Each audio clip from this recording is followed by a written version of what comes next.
Good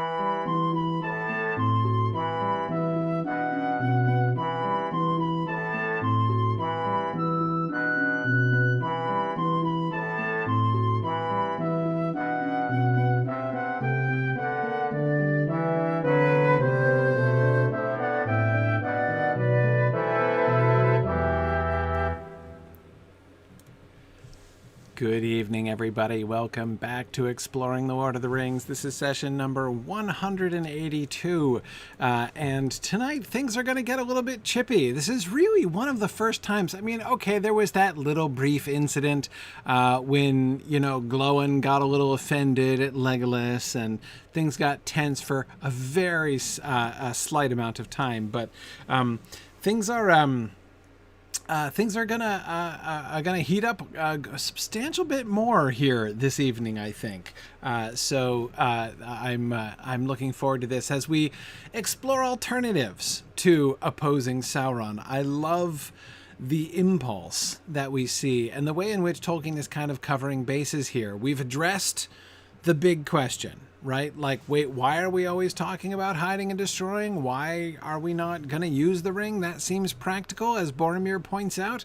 And we looked at Elrond's big response to that question last time, which is a good response. But then what? Then what happens, right? What shall we then do exactly? Again, Elrond has revealed the end goal, right? But aren't there other possible alternatives that we are not considering, right? So that's what we're gonna see, I think, here this evening. But one quick announcement, just to mention that registration is now officially open for Mythmoot, for the in-person Mythmoot, which we announced a couple weeks back. We had a brief delay there. Sorry about that while we were double-checking things. I was so eager to share the news because I was so excited to talk about opening Mythmoot and, wanting people to be able to start thinking about travel and planning stuff, that I went ahead and announced it 2 weeks, but of course 2 weeks ago, but we hadn't worked out all the financial details with the venue to make sure we were all squared away, and things are fine. So we have opened registration at last here, and I am really excited about Mythmoot, really excited to get down there and to see folks again. And I think it's going to be a lot of fun. I'm really looking forward to the work of integrating having a real hybrid experience, not just an in-person Mythmoot with people being able to attend the sessions, right? But a real hybrid Mythmoot where we're able to involve folks in the full experience. That's going to be a lot of fun. So I am looking forward to that. Anyway, so that is what is going on. I encourage you to check that out, signumuniversity.org/Mythmoot, to find all of the information on registration for Mythmoot there. All right. With that announcement, however, let us jump back into the text. So don't worry, I'm not talking about this whole slide again, but I had a pang of conscience. That pang of conscience that I have when I went way too quickly over a sentence. You know how it is. And the sentence that I skimmed over, I was having a particular pang of conscience because it's a super important sentence, and I mentioned that it's really important, and I kind of laughed about how important it was, but I didn't even really talk about it. So I have to, and that's "for nothing is evil in the beginning," followed by "even Sauron was not so." Technically 2 sentences, but it's the first one that I'm primarily focused on. I kind of made a joke about the Orc Problem. But I just thought it best to kind of pause on that for a second, in particular, because it's one of the, sometimes people will ask me, what question or reaction to Tolkien do you find most irritating or are most annoying? Like, what are like, is there a question that like you get asked all the time that really annoys you? And, you know, it's not stuff that people would normally think of. Like, I don't mind talking about Balrogs and wings. Like, it's a perfectly good teachable moment. It's fine. I enjoy that. I mean, sometimes I get a little bit frustrated by the, why didn't they fly the ring to Mordor on the Eagles question, because it's just kind of a silly-minded question, and usually not really held by people who are interested at all in thinking about the story seriously as a story. So, but occasionally it is, and then even then, I don't mind talking about that.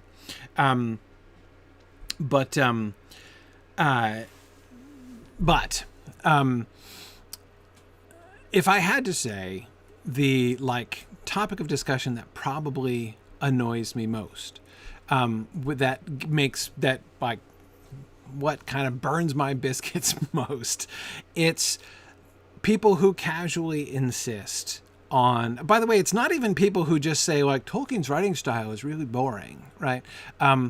Because like that's for them, it's obviously true. Like there's no two ways about that. I mean, like it's Tolkien's writing style is different, right? There is a whole lot of landscape description. It's absolutely true. And in my mind, it's almost like a kind of litmus test, right? Like there's a reason that Tolkien fans are in love not with the plot, not even with the characters of the story. Tolkien fans are primarily in love with Middle-earth itself. Like that's the main trend that I have seen in my years of talking to Tolkien fans. And it's like, to me, it's like if you read the descriptions of Middle-earth, you know, if you're reading and you're just like, come on, like enough with the plants already, like let's move on, then like it's okay. Like it's probably not for you. And that's fine. It's not for everybody. You know, not everything is for everybody. So like it's okay. So I don't even get like mad at people who just like go on about how bad Tolkien's prose style is and how boring it is. No, the thing that bothers me probably most is the people who attempt to maintain, or rather, because it's not maintained suggests there's an argument being made rather than merely dismissive statements about how simplistic the world of the moral universe of the Lord of the Rings is, right? How like it's just like, you know, black and white and everything is like either totally evil or totally good. And, you know, it's just like, it's just really simplistic and, you know, this sort of weird fantasy world in that way, like, you know, fantasy world in the bad kind of sense, right? And, you know, I get really irritated by that. Because of course, like on the one hand, it's really hard to talk to people who are prepared to dismiss Tolkien in that way, even assuming, by the way, you know, which is a big assumption, that they're talking about the books and not just the movies. But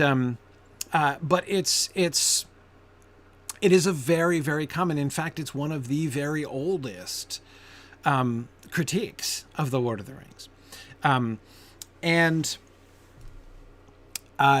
As I say, it's really hard to talk to anybody who makes that claim because, by and large, as several of you are pointing out, there is it's really hard to maintain if you've read the books really at all. Drowsnake says, "Can I introduce you to the entire character of Feanor?" Yeah. And now, JJ, I think you make a really important distinction, right? That it is true. There, you know, it's not that there is no such thing as black and white in the Lord of the Rings. The morality is, in a sense, black and white. There are things that are absolutely wrong and things that are absolutely not wrong. You know, that is true. That is true about the Lord of the Rings.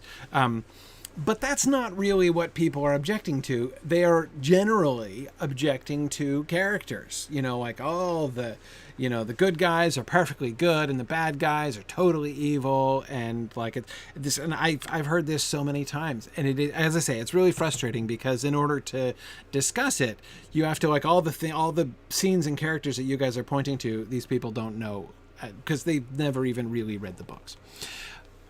But there is a superficial plausibility to this claim.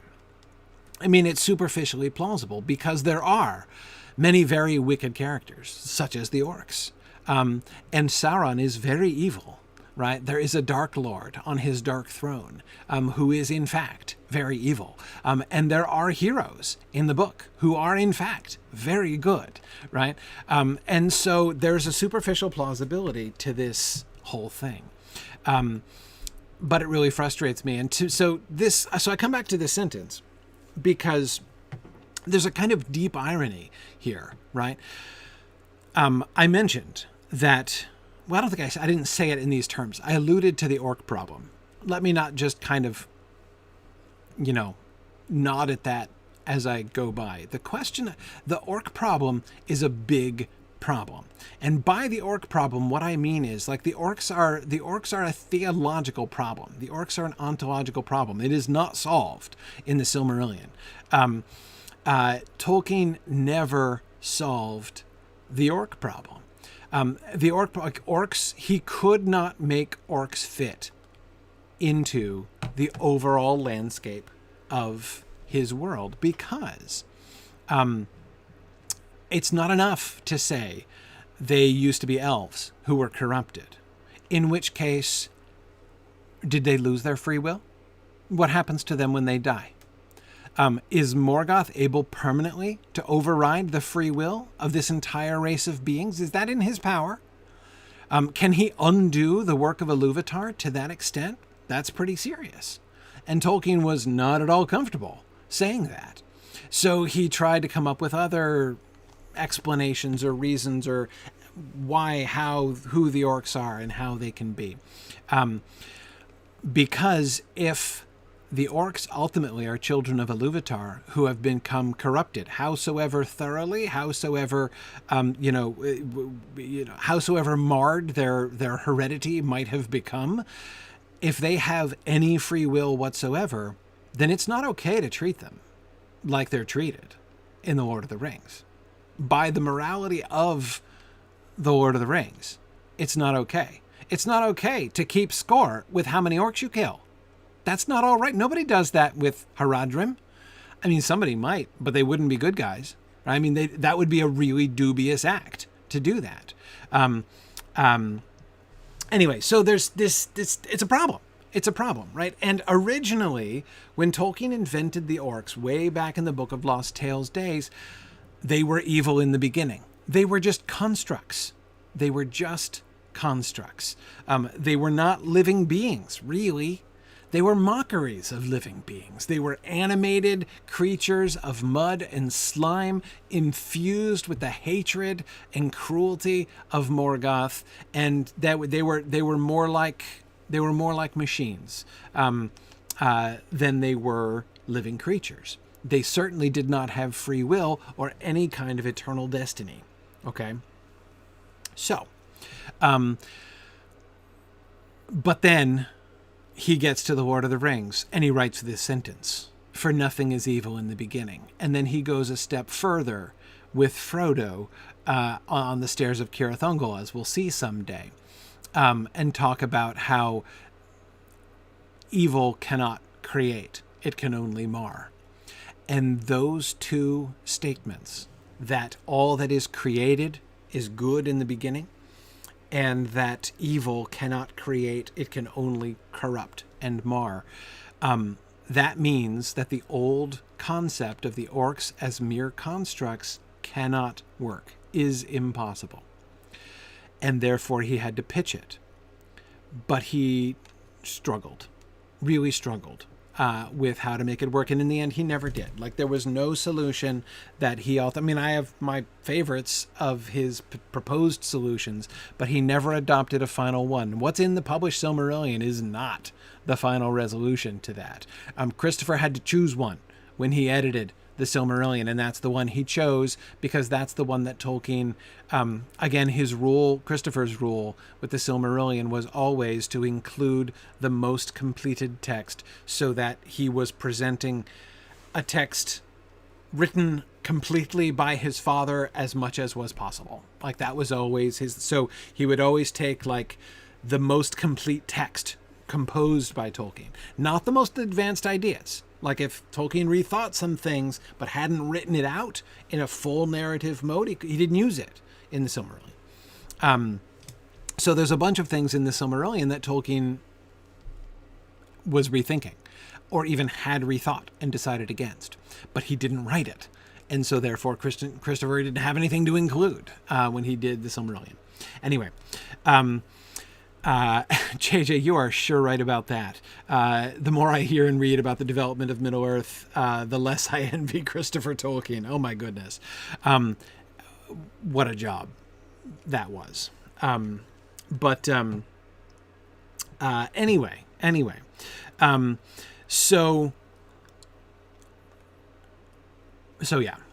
So that's the Orc Problem. When I talk about the Orc Problem, that's the Orc Problem. And as I say, Tolkien never resolved it. He never figured out, like, how could he make orcs, the concept of orcs as these sort of perfect enemies, right? The enemies it's okay to hate because they're just the that was the beauty of orcs in the old days. The orcs as constructs, you don't have to show mercy to the orcs. They're not creatures. They're not fellow creatures at all. They're just like animated objects full of hatred, right? And therefore the only fit thing is to destroy them. And destroying them it's this like morally restful thing to be able to do, right? To be able to hate. You can hate orcs. It's okay to hate orcs. Anyway, it's yes, it's okay to hate them and it's okay to kill them indiscriminately, Gilgonthur. That's exactly it.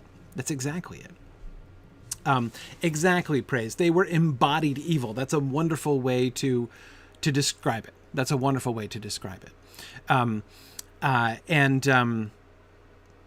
Yeah, and Tony, you're right. Stormtroopers in Star Wars fill a similar role. The helmets this is why, Tony, like, say what you like about the later Star Wars films. That moment when Finn takes his helmet off in The Force Awakens, right? When you see a stormtrooper take his helmet off in the middle of the battle, I found that a really powerful scene, right? Because Star Wars does invite us to look at stormtroopers in a similar kind of way, right? They're faceless. It's like they're not even people, right? But anyway. Okay, so Elrond. So I come back to the point, though, that I was making about the Greys, right? So the irony is, in the old days, Tolkien did have, well, he didn't have white characters exactly, but he didn't have the absolute white, but he had the absolute black. He had characters that were completely evil. Orcs were just completely evil.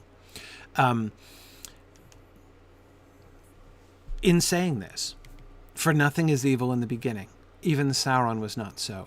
Elrond is making a huge statement to the council, and Tolkien is planting a really important flag, right? And that is not, and this we talked about a little bit last time. We could all go this way, right? We all potentially are Sauron. Whether or not we take the ring, we are all potentially Sauron. Anyone can fall. That is, Tolkien committed himself to a world in which there are no blacks and just absolute blacks and absolute whites, as far as characters are concerned, as far as people are concerned. Again, even calling into question the evil of the orcs. And so it's just one of those things that really frustrates me. Like, not only is it not true that all the characters in Tolkien are extreme one way or the other and really simplistic, but he's actually overtly rejected that course. And therefore, made his life a lot harder for himself in a lot of ways. And indeed, in order to, like, he clearly felt these things to be more important principles. I mean, that's explicit. We talked about this a lot in Morgoth's Ring when we were looking at the Orc Problem, which gets a lot of discussion in Morgoth's Ring. In the Mythgard Academy discussion of Morgoth's Ring, we talked about this because he brings it, like, there are like a couple different theological questions here, right? And he has to choose, like, which principle is more important. What am I going to stand on and not compromise at all, right? And these are the ones. Nothing is evil in the beginning, and evil cannot create. Those are the ones that he said, okay, those are non-negotiables. Those are non-negotiables. And therefore, as a consequence, he even, to put it slightly dramatically, marred his entire story, honestly. Because The Lord of the Rings was written when it seems pretty clear to me that most of the time he's writing in The Lord of the Rings, he's still thinking of orcs as if they were constructs. I think most of the time he's still thinking of them that way. When we're keeping score at Helm's Deep, for instance. But it was after he'd written The Lord of the Rings that he's really working through the philosophy, really working through the theology of the whole thing.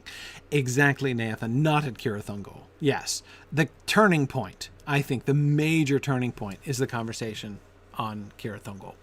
So yes, Shagrat and Gorbag are the first very definitely post-construct orcs. No question. And one thing, Nathan, that I'll be really interested to do, because of course, long before we meet Shagrat and Gorbag, we're going to meet Grishnak and Ugluk. And I will be really interested to compare and contrast what we see of orc culture with Ugluk and Grishnak compared to what we see of orc culture with Shagrat and Gorbag. Because I do think that you can see that Tolkien's own world building had been advancing between the two. Fourth Dauntless, exactly. Aragorn's comment about Sam slaying his first orc is one of the other passages. That is the one right up there with the Helm's Deep matter, the keeping score, that I would point to. Absolutely, it's exactly what I normally point to there. Anyway,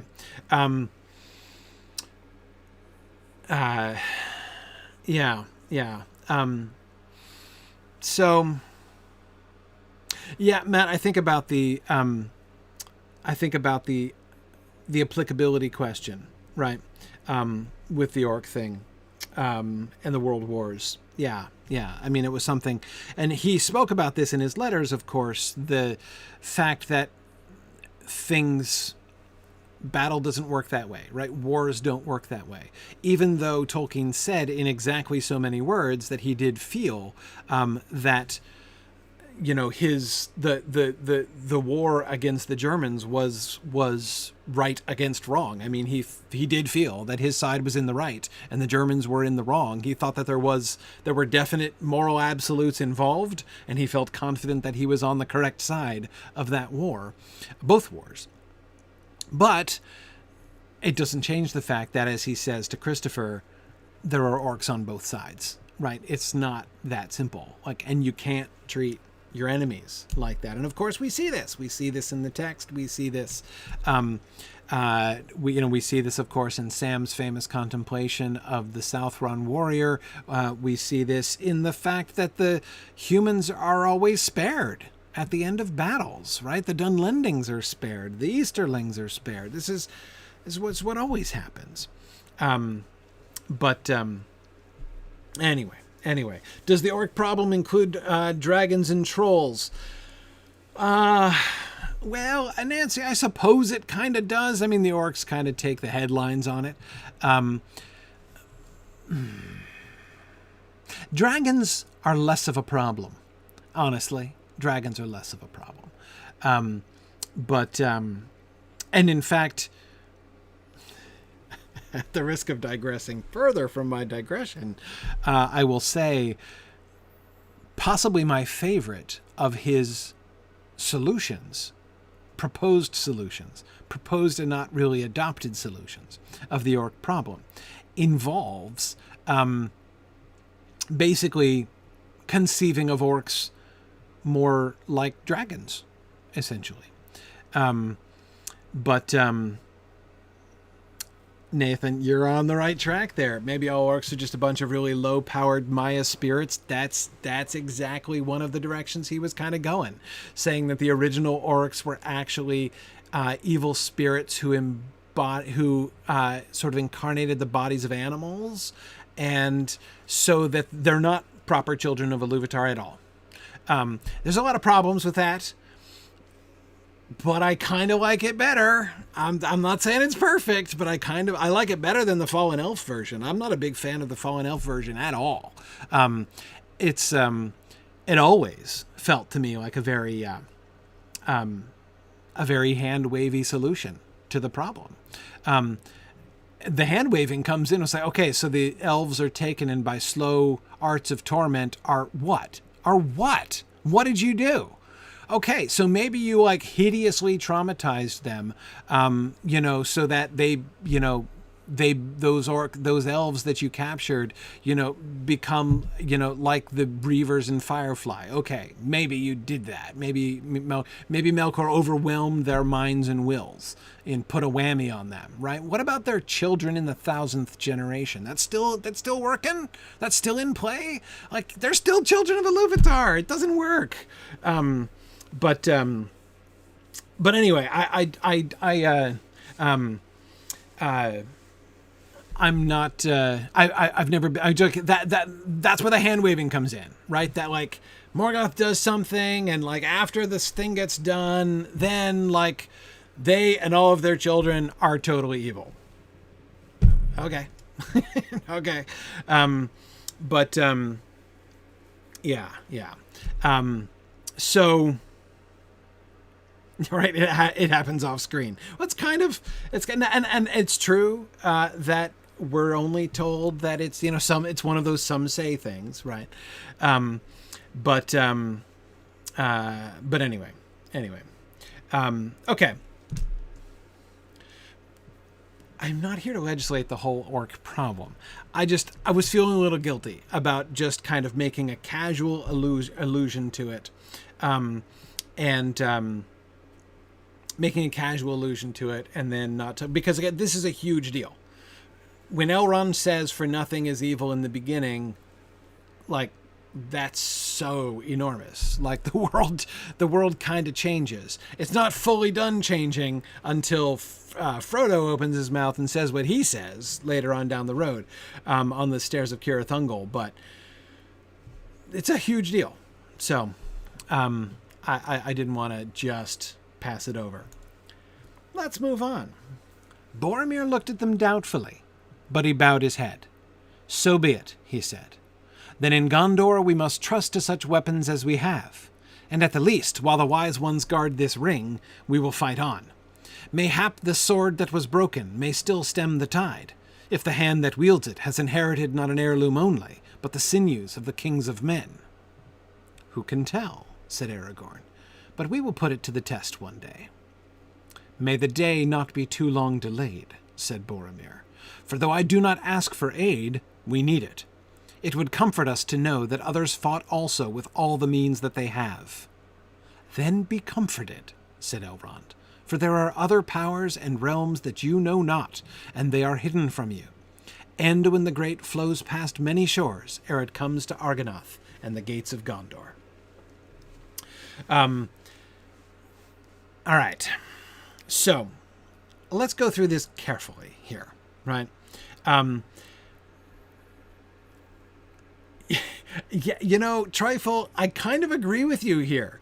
Elrond is not exactly being impatient, but do we see a slight strain to the patience of Elrond here? Trifle was saying that Elrond is somewhat fed up with Boromir, methinks. A little bit. Just a little bit. Just a little bit. But let's start at the beginning. Boromir looked at them doubtfully, but he bowed his head. So be it, he said. So Boromir submits. But we are already told, it is already suggested, that his submission here, we're not going to have to see him kind of semi-take it back later on. It should come as no surprise later when he continues to express doubt in this, right? He's looking at them doubtfully right now. Boromir does not seem to buy it. But that was a really impressive speech that Elrond just made. And Elrond has just made his statement and Gandalf just immediately came in behind it. What is Boromir's situation here? Let's say, for instance, Boromir is thinking, yeah, whatever. I don't believe it. I think we can totally use the ring. I think you guys are just being timid. First of all, I'd like to defend Boromir for thinking that, if he does think it. I think that, I'm not saying that he does. I'm not saying that he does. Though what else would he be thinking? Let's assume that Boromir is still dissenting in his heart to what Elrond has said. He says, why don't we use the ring? Elrond says, no. Oh, that would be such a bad idea. Nothing but bad would come of our trying to use the ring. And Boromir is not down with it. He doesn't buy it. He's not okay with it. As he seems not to be. He's doubtful. What's he doubting? Exactly. What's he thinking? That's why my first thought is timidity. And of course, informed by the fact that that's what he's going to say later on. But that also seems very, very likely. Very likely, right? And now keep in mind, he's just been hearing from Galdor. So he's got some excuse. Oh, sorry, sick, Galdor burned. But no, seriously though, like, I don't think Galdor in the latter stages of this discussion has exactly been covering himself with glory. And remember, Elrond himself just said too often, have the elves turned that way. Let's leave Middle-earth behind and go to Elvenhome is an answer for which Boromir is not going to have a whole lot of patience necessarily. De La Mancha, yes, I agree. He believes the benefits outweigh the risks. That's exactly what I'm talking about, right? That's exactly what I'm talking about. How would you say it? It's only the fearless and the ruthless that are going to be able to succeed, right? I mean, that's what I'm talking about. Like, yes, he believes that, he seems to believe that probably the benefits do outweigh the risks. Yeah. So if you're going to say, no, we need to take that off the table. Off the table, we're not even going to contemplate that option. I, Elrond, reject it out of hand. Not without explanation, but out of hand, for sure. Right? And Gandalf immediately is like, yep, no. Definitely can't have that.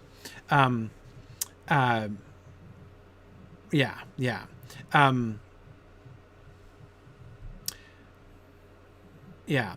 hang on, Flammifer, I don't think you're being quite fair. The bosses here, right, the authorities, they are explaining their assertions. They've been talking about the Great Ring for a long time. And they've been talking, and they've shown some effects of the Great Ring. We've heard about the story of Gollum. I don't think that they're without evidence. And if Elrond's statement had boiled down, see, it's a good thing I kept this slide, isn't it?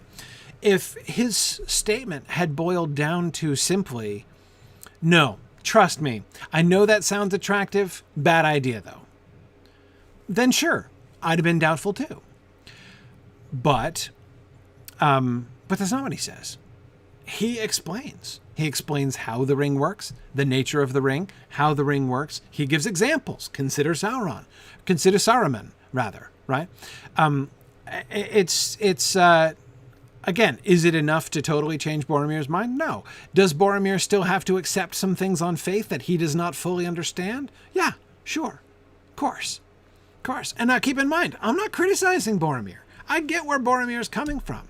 Even, not thinking for a moment about any actual influence over him that the ring is gaining, which, as I say, I think we have some indirect evidence to perceive already, and have on more than one occasions already in the council. His doubtfulness, I think, is fine. But again, the reason I come back to, I'm thinking about what is going on in that head that he is bowing. He sees, what's he supposed to do? He knows he can't argue with that. That speech was way too authoritative, right? This is Elrond, the lore master, right? Who has just said this, and Gandalf is on his side. And I have no doubt that Glorfindel and Erestor and all the other elf lords are nodding around the table sagely and sadly as Elrond says that, right? Though some of them are probably looking a little shell-shocked given the ramifications for the elven rings, as we were talking about before. But I agree. I agree that the likely result, what he is likely saying to himself, is wimps. Right? Yes, granted, it's risky. Granted that it has a corrupting power, right? That only the pure of heart would be able to wield it safely. That only the strong would... Yeah, agreed. Still worth the risk, though. Right? Still worth the risk, though. And Mad Violinist, you are absolutely correct that he has classed the ring, in his own mind, Boromir, has classed the ring as a weapon rather than as an artifact of power. In his mind, it is a weapon that Elrond and Gandalf are unwilling to risk wielding because it might harm them. It might harm you.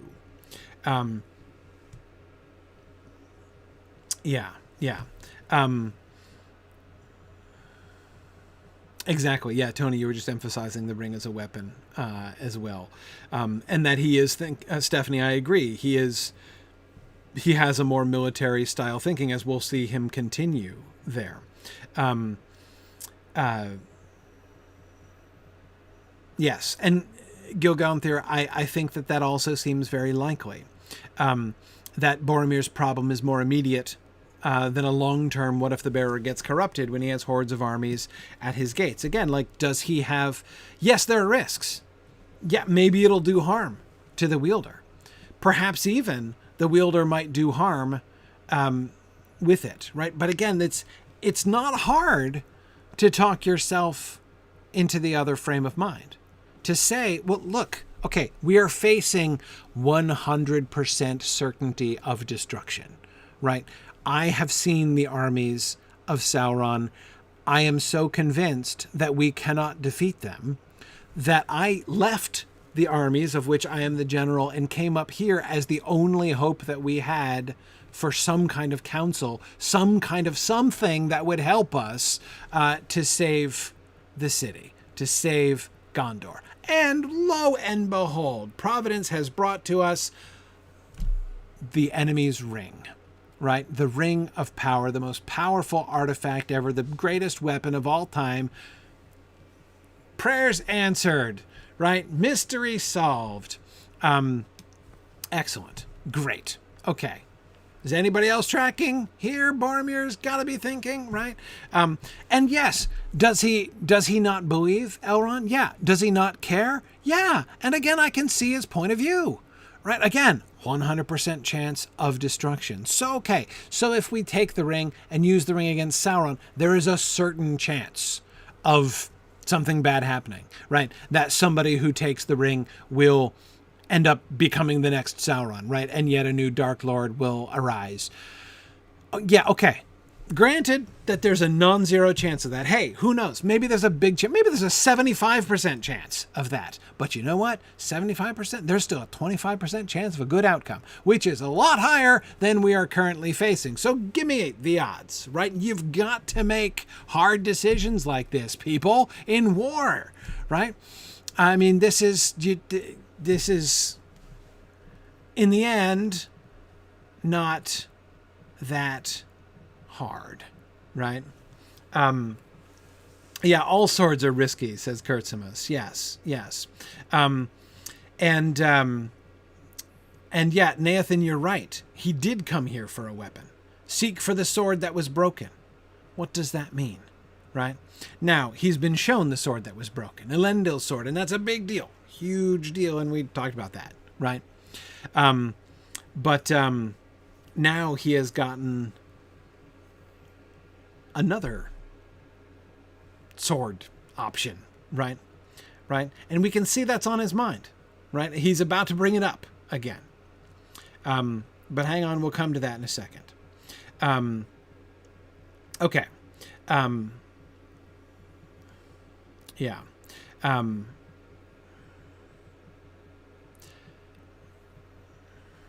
Okay. Sorry, I'm looking at lots of comments. But Ilamar, you're right. He's a soldier. He knows about authority. He does submit. He's not going to argue. And what's more, he's not only a soldier, as we've seen, he's also a diplomat. He can see what's happening here, right? There is no arguing against what Elrond just said, right? Not that he would argue against it in the sense of saying, Elrond, actually, I disagree with you, right? I think that your assessment of the situation here is probably inaccurate. He has no data for that, right? It's not, in a battle of lore that he's going to attempt to take on Elrond, right? I think he might say, I think that your decision to say, I will not take the ring to wield it, is an unrealistically namby-pamby approach to the situation, right? Things might get tough and tough decisions might have to be made. And, whatever. You've been here on the back lines for a long time. I know you marched with Gil-galad, and that's a big deal. Or at least it was 3,000 years ago. But,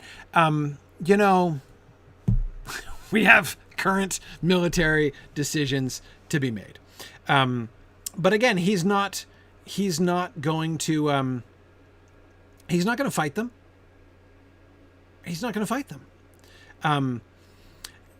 Ilamar, I agree. I don't think that he wants glory. Well, I don't think he's averse to glory.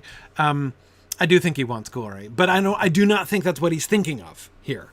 I don't think that you need that in order to explain his doubtfulness. I don't think, what I do not believe is that if Boromir's holding in frustration at this moment, I do not believe that the source of that frustration or the nature of that frustration is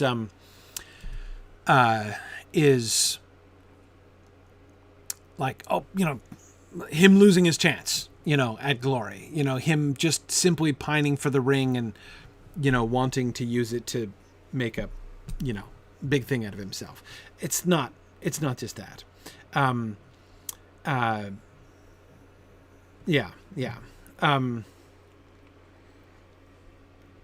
And I agreed, Matt from Wisconsin, there's no question I absolutely resist the idea that Boromir is truculent and obsessive. He's not. I am attempting to argue from the beginning. It's funny, you guys are reacting like I'm dissing Boromir. I'm not dissing Boromir at all.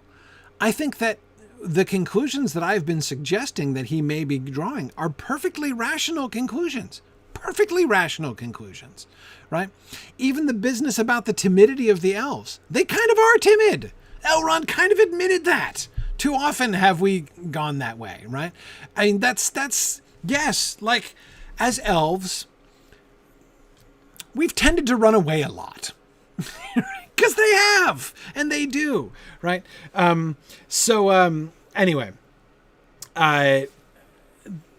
yeah, I mean, his analysis here makes sense. Now, the thing that there's one element, which is the weak spot, right? Any of the points of view that I'm describing or attributing to Boromir would all be perfectly sound, perfectly rational, perfectly understandable. But there's one little hinge, there's one little weak spot in them, and that is the percentage chance of things working out well, right? Because he has no data for that. Only his own belief in himself, belief in the men of Gondor. That the men of Gondor will never submit, which I think is relevant to his feeling about the ring too, right? The men of Gondor will never submit. That includes in this spiritual battle against corruption, right? The men of Gondor are true of heart, so forget about it, right? I would put our odds of using that weapon without destroying ourselves at significantly below 100%. That's the problem, right? Elrond, Gandalf, and the rest, it's not that they're less willing to take a gamble. Elrond's proposal is very gamble heavy, in fact.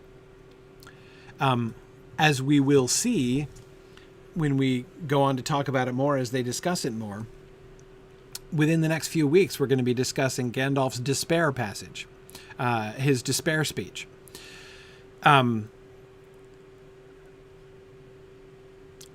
Boromir is making the calculations I'm attributing to him,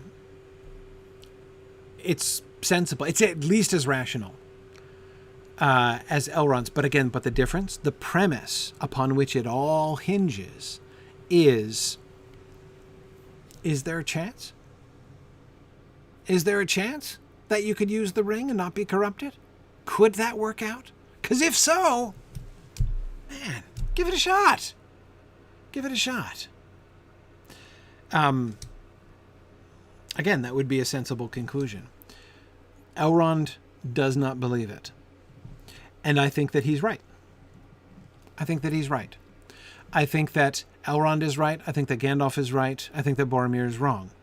And what Elrond has attempted to show is that one thing or the other, man. It's going to come out badly. You've got a 0% chance of a good outcome. Either A, you're not going to accomplish anything with it, and you're just going to be destroyed and then hand the ring back over to Sauron. Or B, if it does work, the only way that it's going to work is by turning you into a Dark Lord.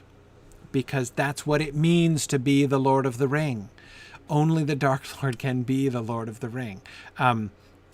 And so in order to use the Lord of the Ring, in order to use that power, because to use the ring to dominate the wills of others, which is what the ring does, it's the power that it has. If that's the weapon that you're going to use, you have to train your will to evil. Anyway, exactly, Matt. Sauron has accepted. You're exactly right. That Sauron has accepted that someone will claim the ring, but he has a plan to win anyway. Yeah, absolutely. He still believes that he can win, even though one of his enemies is probably claiming the ring. Yes. Exactly. So yes, we are back to Boromir fundamentally not understanding the nature of the ring. Trifle, as I think, as several of you have pointed out, as I think is betrayed by the fact that he's thinking of it as just a weapon. Something that could be used against Sauron. There is a way in which it can't exactly be used against Sauron. It is Sauron, right? You can destroy it, you can keep it from Sauron, you can give it to Sauron, or you can become Sauron. Those are kind of your only options here. It's really kind of the only options. And Ray, you're absolutely right that Boromir is not alone in not understanding the nature of the ring. Absolutely not. Absolutely not. Yeah. And see, Rachel, I don't know if Boromir disbelieves what he's been told about it in the council. I don't think it's exactly about that. I mean, remember that not even Elrond understands it perfectly, the ring, right? He doesn't want to understand it perfectly because there's only one way to understand it perfectly, right? But he laid it on the line as authoritatively as he could, right? And Boromir accepts it, right? Boromir accepts it. He bows his head, right? He knows he can't fight him. He can't argue with him.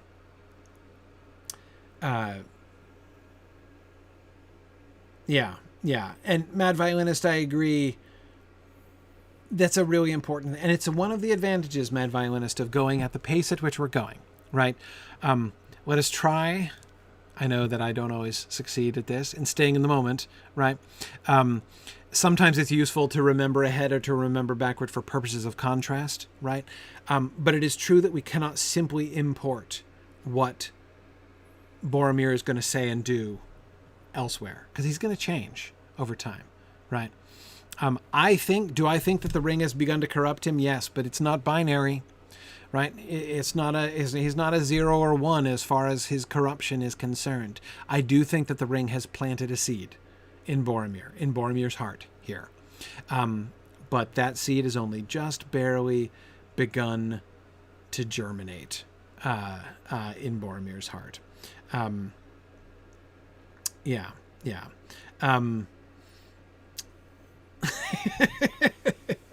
JJ's reminding me that, of course, everything in Tolkien is binary, either purely black or purely white with no in between.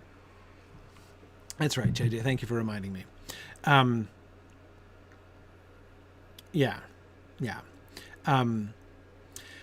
Matt, that's an interesting point. Matt DeForest says that Boromir, himself, as a captain, might even imagine use of the ring, like embracing that if the danger of using the ring is a danger to you personally, that you will become corrupted, potentially even viewing it as self-sacrificial, right? Like,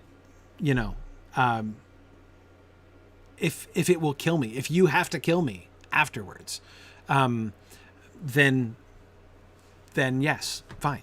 And then I will sacrifice myself for my city. Yeah. That's also starts to smell like rationalization, but yeah.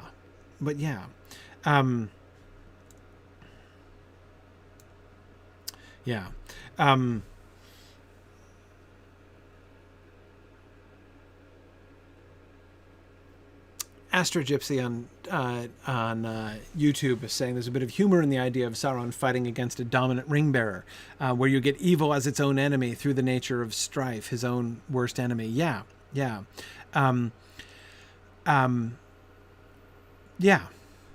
There is definitely some irony there, but I would also say, of course, we see this all the time. Like, evil is always, oft evil will doth evil mar, right?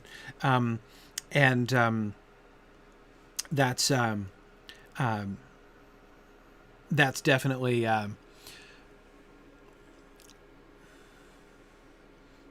That's normal. That's how evil works. And in fact, spoiler, it's what we're going to see, right? How does the ring get destroyed? But yeah, we'll get there. We'll get there.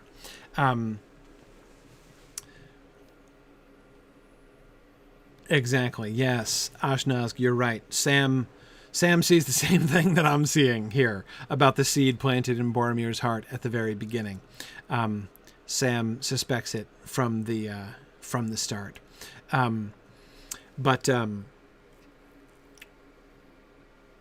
Okay. Anyway,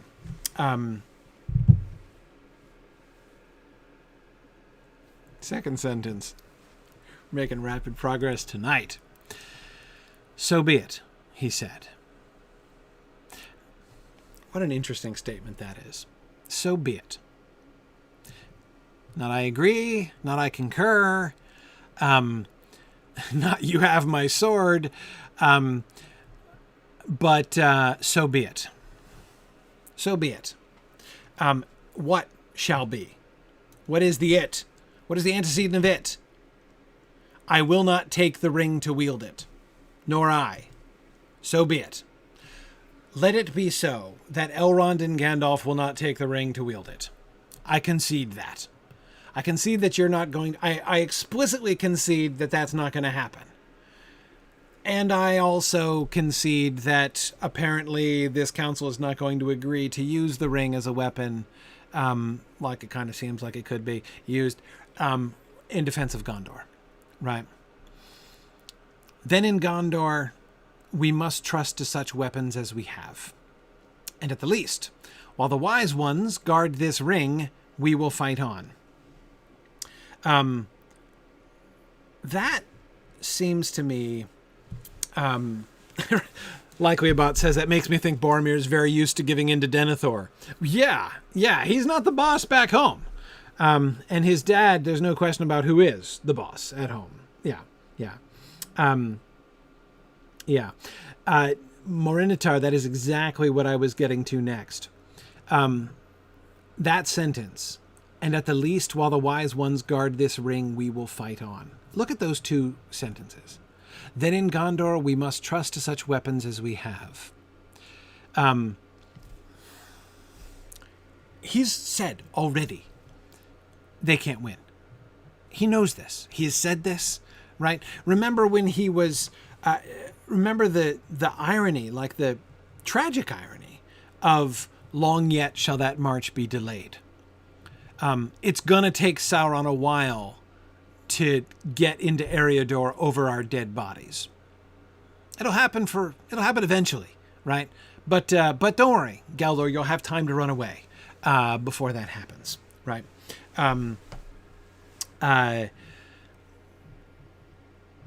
He's already said this. That's his frame of reference. Then in Gondor, we must trust to such weapons as we have. Yes, Eruahil, it's similar to Andreth's resignation to death. Yes. Kurtzimus, I agree. Boromir might have just lost his last hope. Yes. In Gondor, we must trust such weapons as we have. Parentheses, which I know to be useless. Yes, in Gondor, we shall carry on doing what we've been doing and what we are committed to doing, what we are sworn to do, which is to sacrifice our lives to defend bulwark of the West, to defend the West, despite the fact that we know we're going to die. So we will trust to such weapons as we have, ineffectual as we know them to be as far as victory is concerned, right? And at the least, while the wise ones guard this ring, we will fight on. Observation number 1. He has introduced a divide between the wise ones on the one hand and we in Gondor on the other hand, right? They are now in two camps. I don't remember that being the case before. He certainly did have a kind of inflated view, like, of the importance of... you remember Aragorn's already called him on this, right? Peace and freedom, you say. Remember that speech? When Boromir was basically taking credit for the peace and freedom that exists in the rest of the West, and he's like, dude, there's a lot more to it. Kurtzimus, really cool stuff there. Kurtzimus says he's forgotten about sending the ring to the fire, apparently. That seems to be sort of off the table, or at least I'd say irrelevant to Boromir.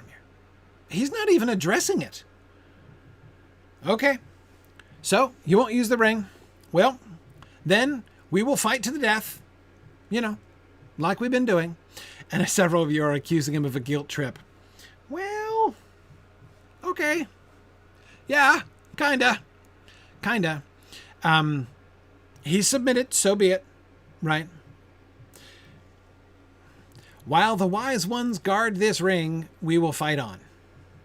You guys do your thing, and we'll fight. There's almost...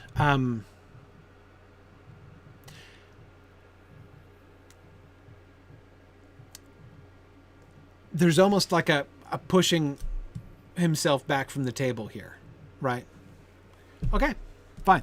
You guys, I'm out. You do your thing. You take your counsels. I can see now that it's not going to be much good. It's not going to matter much. He does seem to be absolutely ignoring we must send the ring to the fire. While the wise ones guard this ring, did you not hear me, Boromir?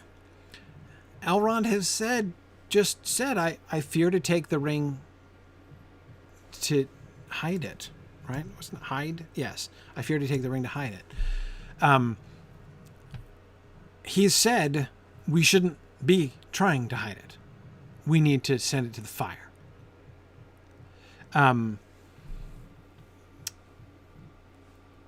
Yeah. Kurtzimus, is he implying that he doesn't think they will?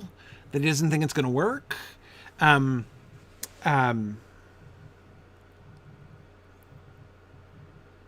Yeah. Right, Tarloniel grumbling about throwing perfectly good ring weapons into fires.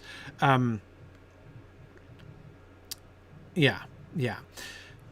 Eruahil is wondering if Boromir is basically treating that suggestion as irrelevant. You don't have the strength to take the ring to Mordor. What are you going to do?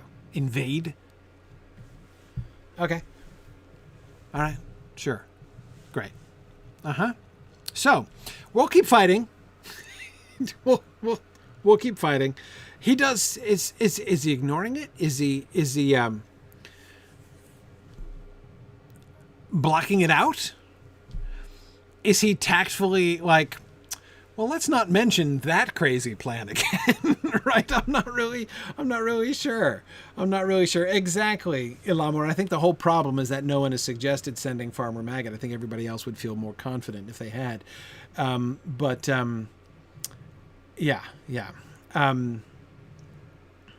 Now, again, him thinking about Gondor, you're right, Matt. That's his job. Right. But again, while the wise ones guard this ring, we will fight on. I love this ring, too. There's something slighting in that, right? Does it sound like he's trying to distance himself from the ring, too? Just a little bit? This ring, there's like a ring involved, some whatever ring thing. I'm not thinking about it or anything, right? Okay. Yeah, that least of rings, Fourth Dollars, exactly. Then the transition. Mayhap the sword that was broken may still stem the tide, if the hand that wields it has inherited not an heirloom only, but the sinews of the kings of men. Whoa. Ambush. So, okay. Weapon. They need a weapon, right? We need first strength and then a weapon. Oh, yeah. So if the ring isn't our weapon, if it kind of looked for a second like there might be some hope right? Some Umdir for this battle. If we could use the Great Ring against Sauron, that sounds awesome, but okay. Exactly, Matt from Wisconsin. It does sound like a consolation prize at this point. Okay, so mayhap the sword that was broken may still stem the tide. Maybe the sword that was broken. Maybe, we need first strength and then a weapon. We have the strength, we don't have the weapon. And then he's to Aragorn, he's like, you've got the weapon. Do you have the strength? Right? If the hand that wields it has inherited not an heirloom only, but the sinews of the kings of men. The sinews of the kings of men.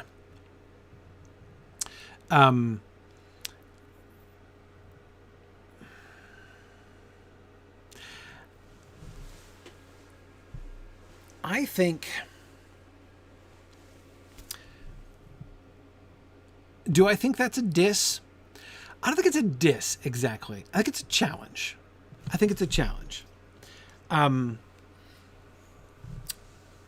Yes, exactly. Fourth Dauntless says, we're back to Aragorn not looking much like the images of Isildur preserved in Gondor. Yeah, absolutely. It is a stab at Aragorn's legitimacy. Does it suggest... I don't know. I'm resistant to this idea.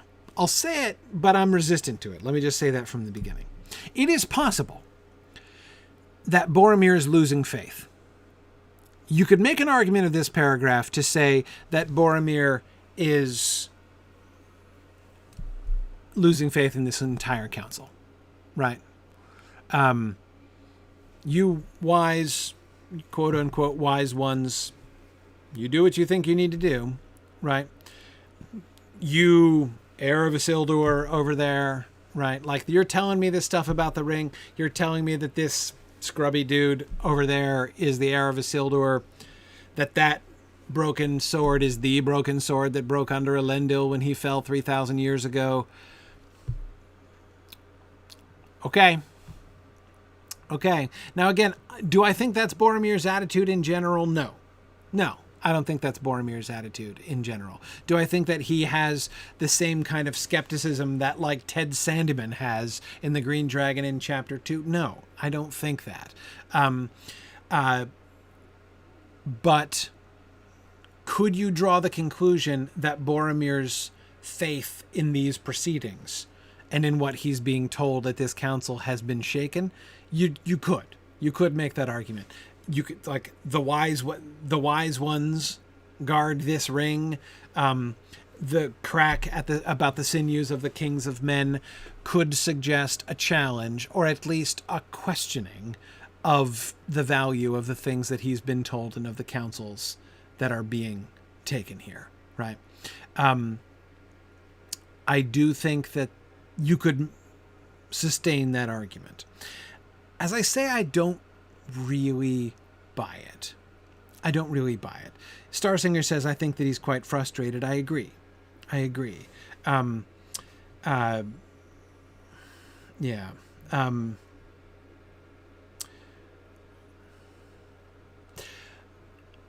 Elamer, yes. I agree with you.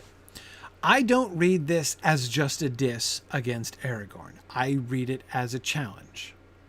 Mayhap the sword that was broken may still stem the tide, if the hand that wields it has inherited not an heirloom only, but the sinews of the kings of men. Boromir is used to inspiring people, right? He is used to challenging people, right, to get the best out of them. I think that he is challenging Aragorn here, not challenging in the sense of, like, challenging him for supremacy. He's challenging him to put up or shut up, right? So, you going through with this whole heir of Isildur thing, right? You coming to Minas Tirith? You're the long lost king, right? You're the long lost heir of Isildur. You've got Elendil's sword. There were all these implications earlier on about you taking up and following in the footsteps not of Isildur, but of Elendil, right? Leading the people, even sacrificing your life in battle with Sauron. Really? Let's see it. Let's see it. And again, I don't think that he is necessarily suggesting that he expects it not to happen. But he is throwing it out there, right? He's not gonna just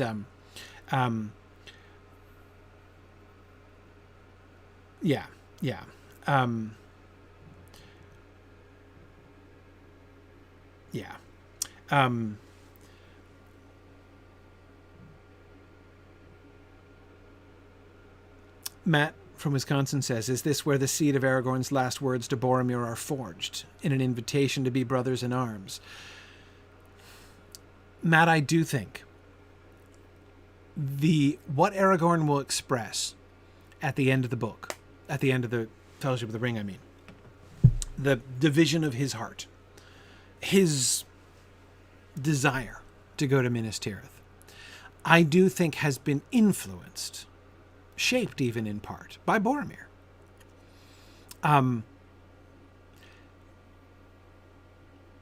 Look at his response. Who can tell, said Aragorn, but we will put it to the test one day.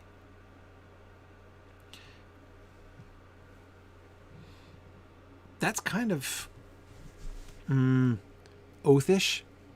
Not the first part. The first part is very humble. Who can tell? He doesn't rise. He doesn't bristle. He could, right? Who can tell? Who can tell? But we will put it to the test one day. Exactly, Gilgalady. We will put it to the test one day. Exactly, Matt. I think that's a promise. That's a promise. That's if that's short of an oath, it's not much short of an oath for Aragorn. We will put it to the test one day. You know, when you live in Middle-earth, you'd best be cautious when you speak in the future tense. When you speak in the first person future tense. When you say, I will or we will do this thing, that means something. That means something. And I agree, Matt, that it's like a promise to Boromir personally. Yeah, we will put it to the test one day. And yeah, he will. It is like the promise that Aragorn gives to Éomer. Not exactly. He does not precisely say, he is not foresightedly predicting that he and Boromir will meet on the field of battle, right? Though all the foes of Mordor lie between them. That's not exactly, that's not exactly what he's saying. They will put it to the test. Does the hand that wields the sword, has it inherited the sinews of the kings of men? Yeah. Aragorn, it's interesting. Aragorn will speak later almost as if he's promised to go to Minas Tirith. Almost as if he's bound to go to Minas Tirith. And I think this is the moment. We will put it to the test one day.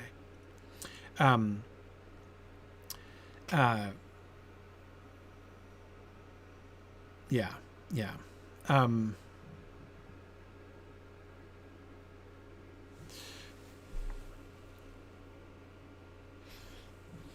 May the day not be too long delayed, said Boromir. Right? Boromir doesn't doubt him, doesn't question him. but he does once again challenge him. Good. As if to acknowledge one day, right? Leaving yourself a loophole there, aren't you, Ranger? Right? Okay. Maybe someday, right? May the day not be too long delayed, right? And again, I don't think... Is he being snarky? Yes, to some extent he is. Is he being chippy? Yeah. Yeah, he is. Is he taking out his frustration in Aragorn's direction? I think a little bit. In part because in Aragorn, there's somebody who's like a rival, right? Somebody who's on his level. He can't argue with Elrond. He can't argue with Glorfindel. He can't even argue with Gandalf, right? So be it, he says, bowing his head. There's nothing else he can say to Elrond, right? But Aragorn, he can chivvy him, right? And, of course, as several of you were pointing out before, the sword that was broken is exactly what he was told to seek. It's the answer to the dream. Seek for the sword that was broken. In Imladris it dwells. Okay. So, yeah, I'm taking my ball and going home. Are you coming, Aragorn? Yeah, exactly. A rival but a peer. Exactly, Emily. Yes. Yes. And someone that there's also a sense in which I think that he feels proprietary. Not about the sword. I mean, notice, I don't see any evidence, and this is kind of interesting to me. I don't see any evidence that Boromir grudges Aragorn the sword. Seek for the sword that was broken. You'd think it would be easy work for Boromir to be like, well, I was told to come for the sword. Tell you what, I'll take the sword, keep the scruffy ranger, right? I can do without that, but I'll take the sword. Thank you very much, right? We have strength, now we have a weapon. I know that I have the sinews of the kings of men, so we're good here, right? He never goes there. He never says that. He doesn't seem possessive. I don't even think that he seems challenging.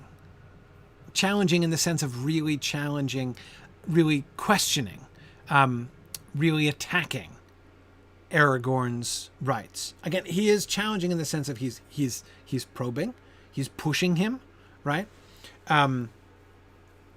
But yeah, I think that he, when I say that I think he feels somewhat proprietary, it's of Aragorn, right? Okay. This is the answer to my riddle.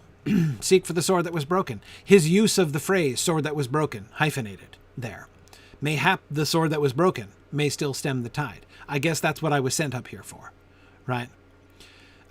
So there is a sense, and I think several of you were alluding to this as well, that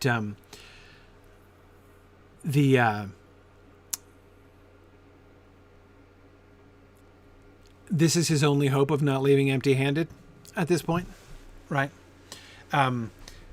For a shining moment, Boromir had this amazing plan, right? He had this vision for how this could work out. And oh man, right? The Great Ring itself. Talk about catastrophe, right? I mean, am I right?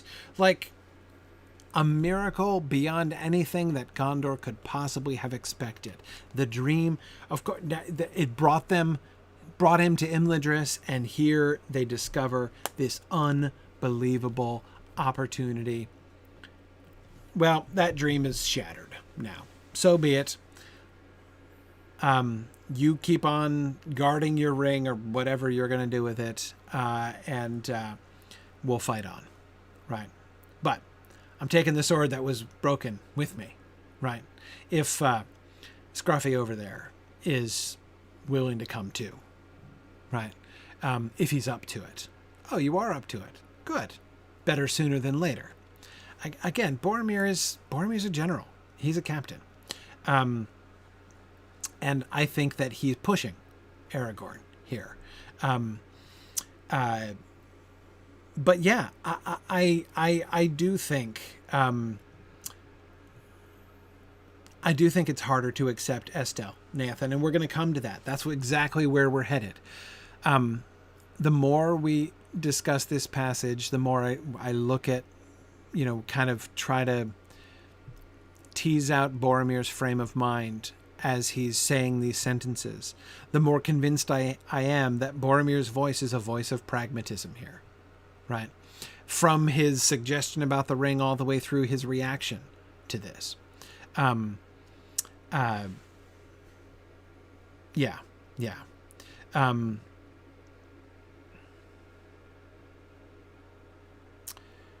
Heir of Numenor, that's a really good question. What are the implications of stem the tide? I don't think there's a lot of hope in that phrase. May still stem the tide. To stem the tide is to hold back the tide, right? It's to hold back the tide.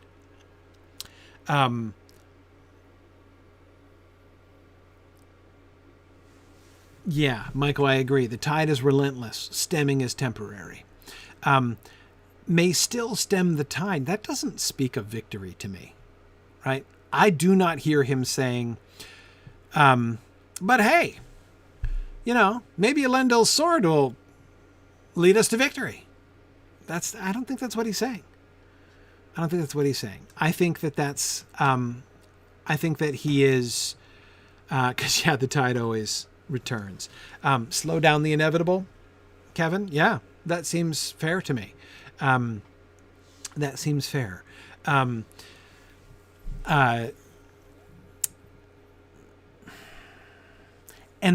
one of you was talking about the word mayhap, and I agree with what you said about it.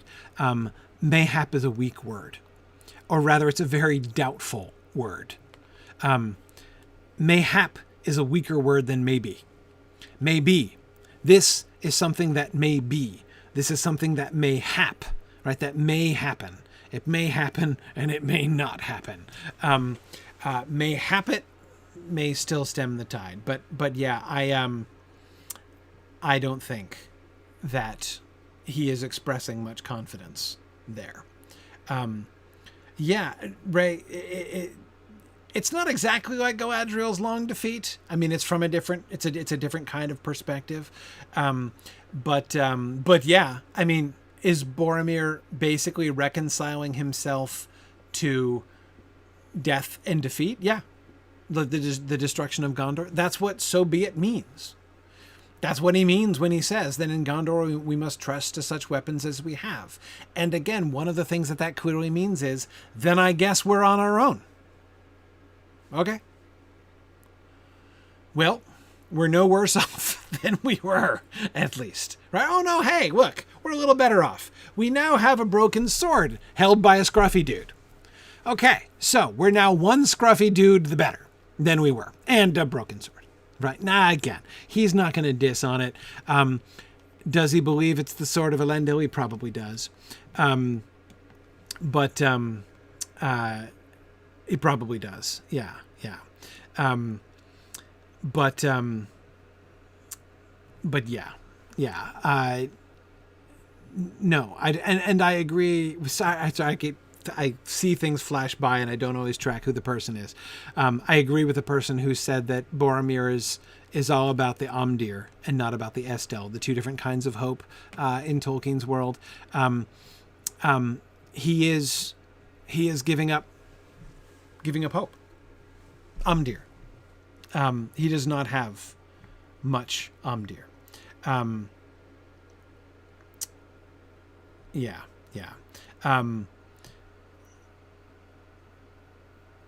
Yeah, good. Yeah, let's see. And I agree, Matt, the tide reference is one that we'll see again. Gandalf will use the same tide. He also will compare the advance of Sauron to a tide in the debate of the last captains. Yes. And Matt, I was thinking about that exact same phrase, stemming the tide and turning the tide. The turn of the tide is a very different metaphor, right? Yeah. It's a very different metaphor. Okay. For though I do not ask for aid, we need it. It would comfort us to know that others fought also with all the means that they have.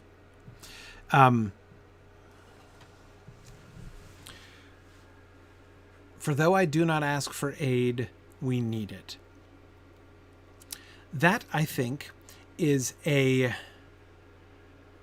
self-consciously humble statement made by Boromir.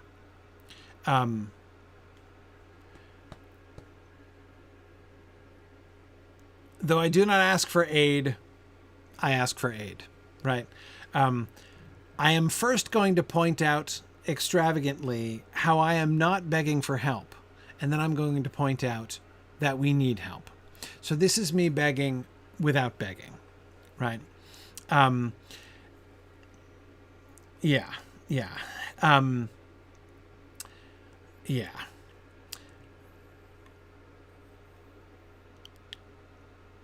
There's humility there, but I think it's technical and even a little showy. Though I do not ask for aid, we need it. It would comfort us to know that others fought also with all the means that they have. Who's he aiming at here? I don't think it's Aragorn. I believe that he accepts Aragorn's words. We will put it to the test one day. Okay, he said it. I think Aragorn believes him. Or sorry, Boromir believes him, but he just puts that rider, right? Make sure you don't try to loophole that one with the 1 day business, right? May the day not be too long delayed. Though, by the way, too long delayed is a little snarky, right?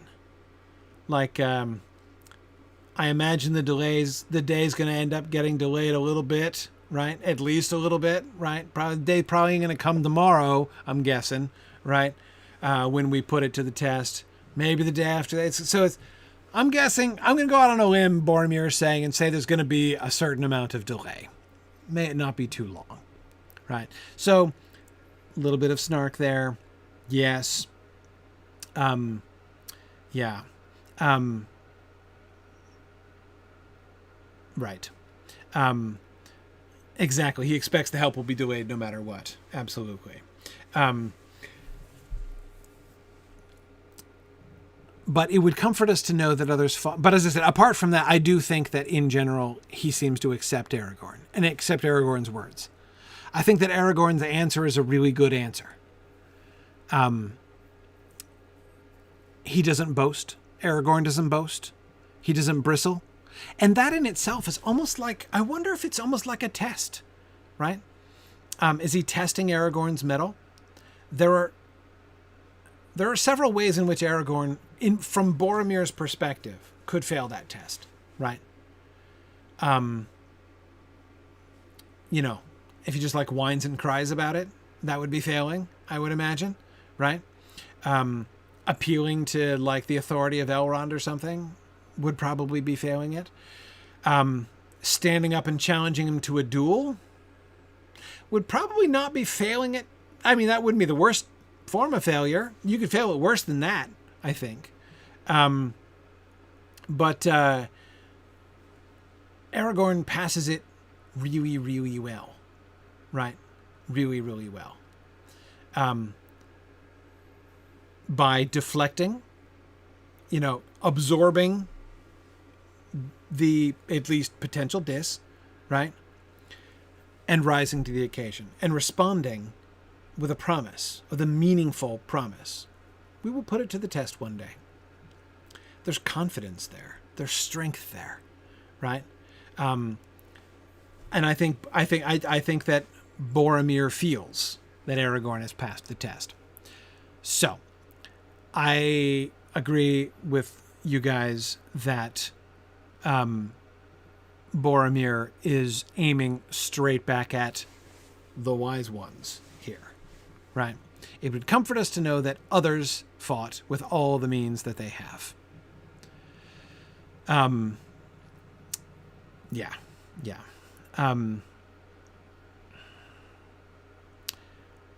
Translation, start fighting. Exactly. Less talk, more fighting. Ilamar, is he going back? Is this an indirect shot at the ring? Exactly right. Trifle was just saying, like, with the Ring of Power. Exactly. That's what I was exactly just in the middle of saying, Trifle. Is he implying your wussiness about the Ring of Power is kind of par for the doing nothing course, right? What have you guys done? What are you doing now? And now you're sitting here saying, like, nope, we won't, we've been given this unique, unaccountable, unpredictable opportunity to use the ring of the enemy against him. The only thing that could possibly overcome him. And, by all means, let's not do that. So what were you doing? Oh, yeah. That's right. Nothing. We were dying. So I'm going to get back to the dying with my people, laying down our lives, to fight against Sauron. You guys keep doing that. What was it you were? Oh, yeah. Nothing. Right? Talking. Right? Talking. Yeah. Supply Gondor with bannocks. Exactly. I hear you guys do like to bake also, right? That might be handy, I guess. Yeah.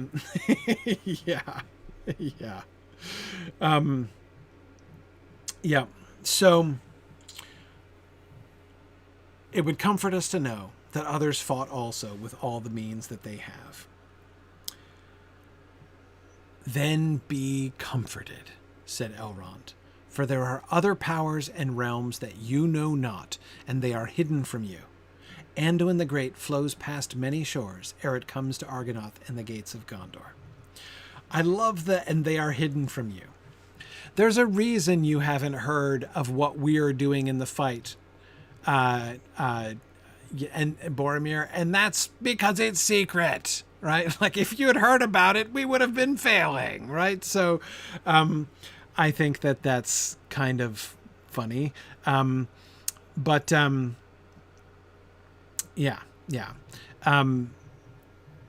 And I absolutely, Matt from Wisconsin, it's definitely a gentle reminder backing up Aragorn's comments from earlier on. Yes, Aragorn was pointing out Boromir's parochial perspective, right? His Gondor-centered perspective, contrasting what the Dunedain of the North have been up to compared to what Gondor has been doing, and the different roles, right? There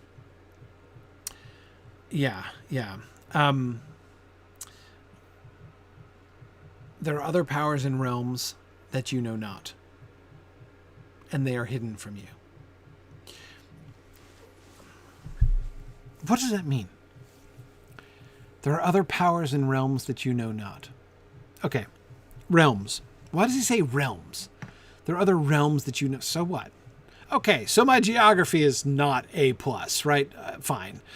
What does that have to do with it, right? Well, it has to do with it because he's contrasting to the realm of Gondor. Like, what Gondor, the realm of Gondor is right there, and it's fighting. It's engaged with the enemy, and it's playing a clear role, bulwark of the West, right? There are other realms also besides Gondor. Now, of course there are, but there are other powers and other realms. Exactly, Arnas. There are more fronts to the war than the Gondorian front. And it's not only that he's saying, I do think that he's saying, but it is not only, Emathorn, is Boromir not well-traveled or knowledgeable of Middle-earth? No, he's definitely not well-traveled. This is the first long journey he's ever been. Knowledgeable of Middle-earth with what knowledge? I mean, you know, there aren't that many people who know much of all of the realms of Middle-earth. They don't exactly have maps or internet or, I mean, like, what does anybody know of anybody else, right? But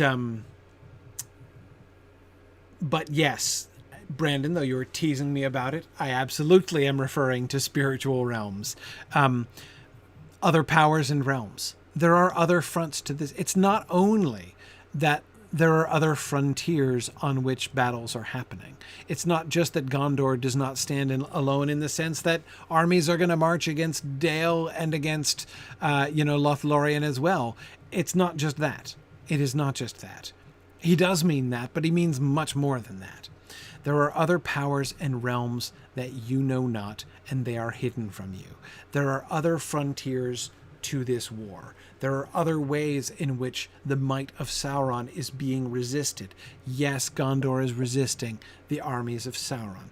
That's very important. There are other ways in which other people are resisting the power of Sauron, and you can't see them. They are hidden from you. I do not think that that only means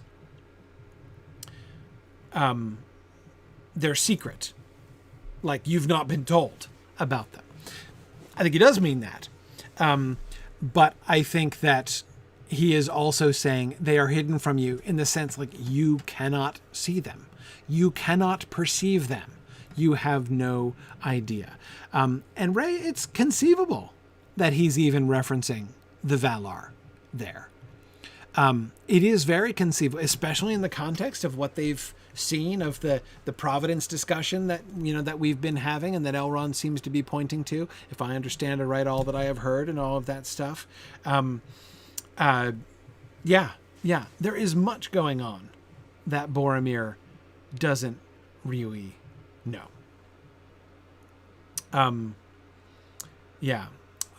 Much more. No, I'm not saying that Boromir is comparatively ignorant in Gondor. I'm saying that Gondorians are comparatively ignorant. I mean, look, accurate geography,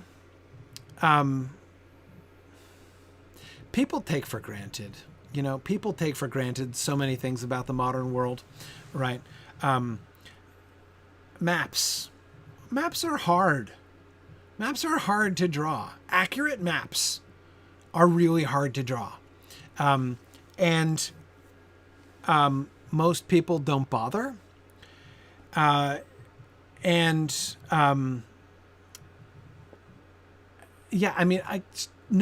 People in Gondor, what do people in Gondor know about everything north of the Falls of Rauros?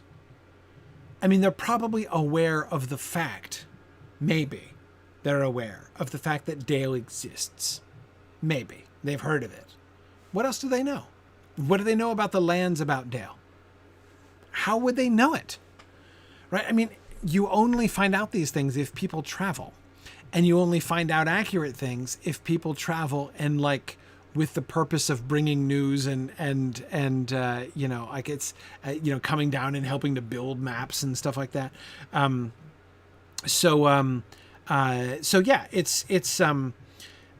There's, and you don't get, since the Eagles aren't in the business of carrying around cartographers.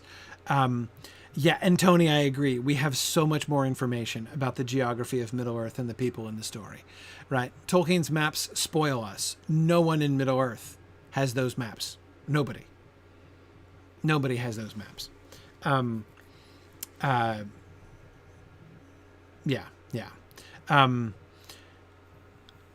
Exactly. JJ's posting an old map. Fort Dauntless, I don't think Elrond has it either. Frodo will speak of being shown a map of Mordor, but his map of Mordor is like really out of date. Really out of date. Like thousands of years out of date. And who knows how accurate it is, right? So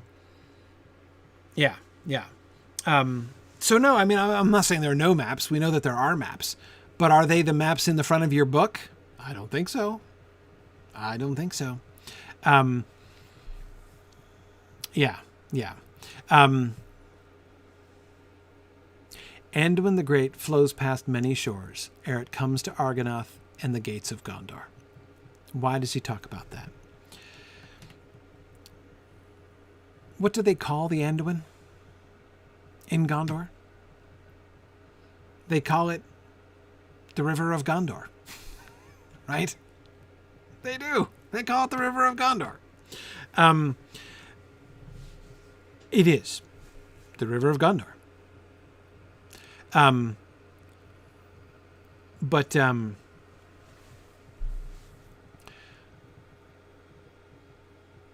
Anduin the Great's a long river, and it flows past many shores ere it comes to Argonath and the gates of Gondor. It's a way of reminding him, like something, a physical image to anchor his imagination, right? Think about your river. Think about the River of Gondor. What do you know about the River of Gondor?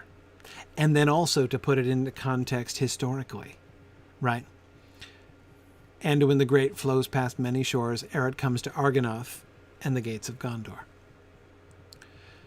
Oh, ouch. Argonath used to be the gates of Gondor. Oh, but Gondor is diminished now, right? So things changed over time as well. Argonath, however, was the extent of Gondor when Gondor was at its peak, right? That was the edge of Gondor back in the big old days, right? Now the gates of Gondor are a lot closer than Argonath, but nevertheless, even beyond Argonath, Anduin the Great flows past many shores, right? Yeah.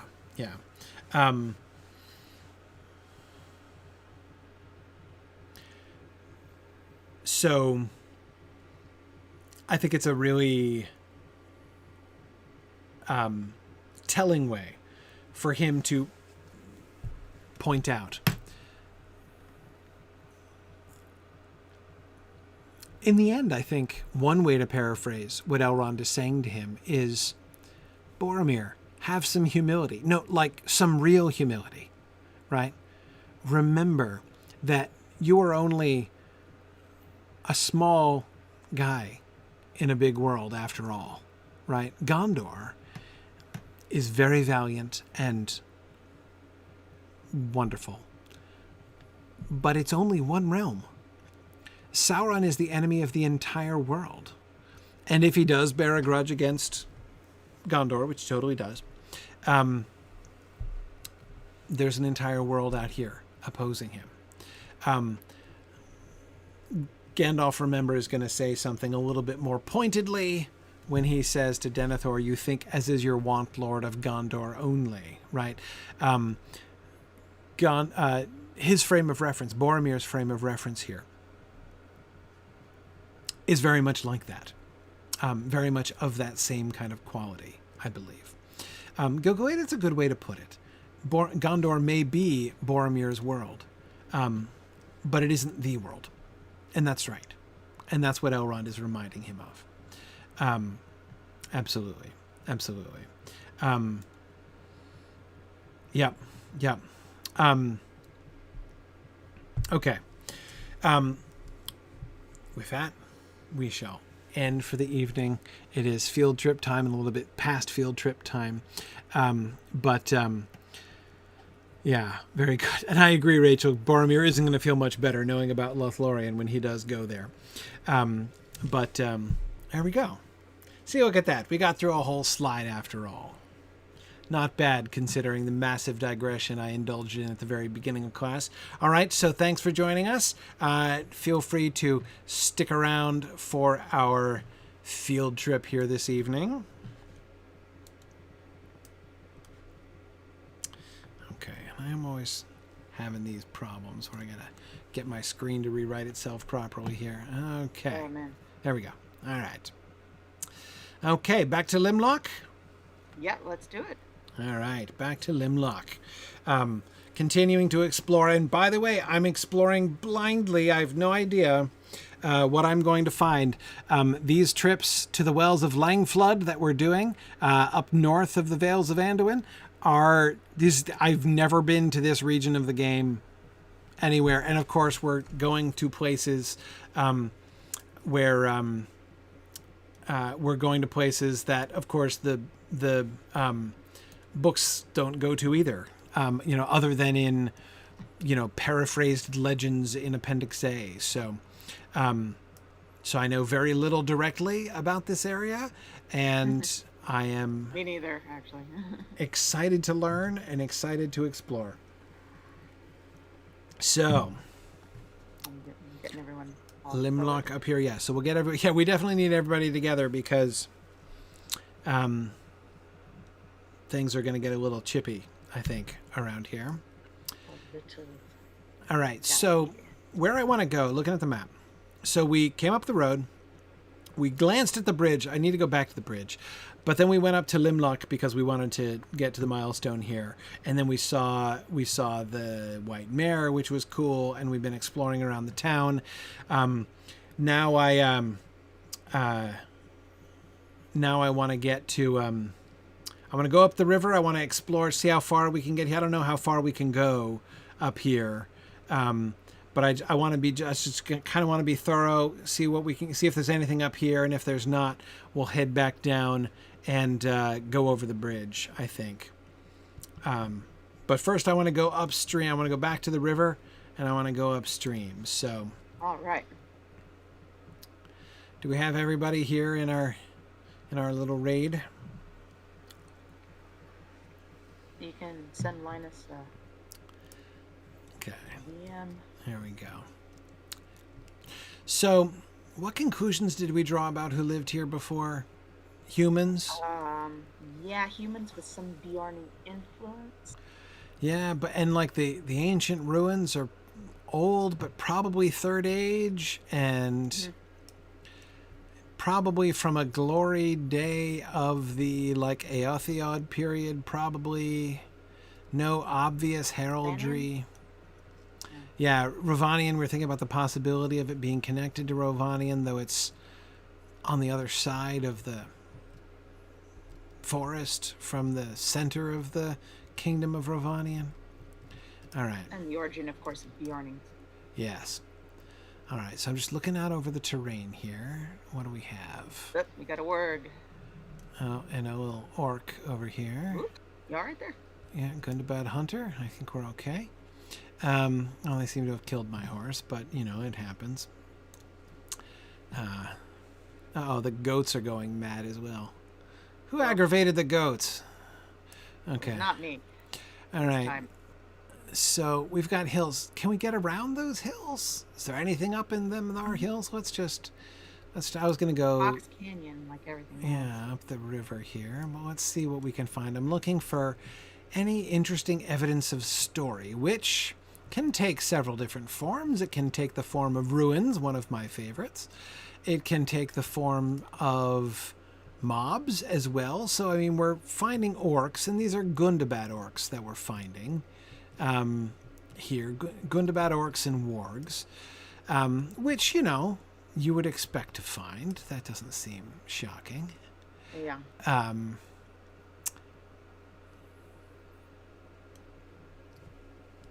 We're a little bit, we're south of Gundabad still, but we're definitely getting up there. And with the orcs multiplying in the mountains and where are these guys bound, do you think? Yeah, there are chopped trees. What's up with the trees? They do like chopping down trees. Well, but who chops a tree down 15, 20 feet up like that, right? They look more broken off, right? I'm kind of wondering, are there giants in this region? Surprise me. It makes me wonder, doesn't it? Yeah, it's... Yeah. Okay, and we've got bats. It's like in Home Alone where he walks off mountain- the top of the tree to make a Christmas tree. Right, a mountain bat. Yeah, exactly. Again, who's this? A goblin spearman. Yeah. I'm just thinking about the maps, and I was just thinking about how old Elrond's map might be, and it's like, Numenor is still on the map here. Right. Well yeah. as, like, no. all of I'm Valyria. sure that. Yeah. It's just Yeah, map making. Now, look, Gondor was, you know, a pretty advanced culture in its day. So I'm sure they had cartographers. I'm Yeah. sure that there do exist some decent maps from, you know, 1,000 years ago, maybe even 500 years ago. Yeah, about as old as that sword that Aragorn had. Exactly. Exactly. Do you think we should try to go up over the hill, or should we go across the river and up that way? I'm not sure we can get up that hill. It looks pretty Me, boxed in. me neither. Let's go over the. Let's get this canyon up here is a little steeper than I thought it was. So maybe we have to head down to the fort after all. I was thinking we could take a shortcut, but as usual, it has led to a long delay. Away. All right, so here we go down to the river. Oh, still a bit of cliff, but it's okay. We can make it down here. All right. Across the Yeah, you river. can skate down this. I'm not. You're here? I'm not seeing any evidence of, well, anything. Just wilderness so far. More And goats, this time we more get tree trunks stumps instead over of tree here. tops. Yeah. Yeah. More, Or stumps. yeah, more stumps over here.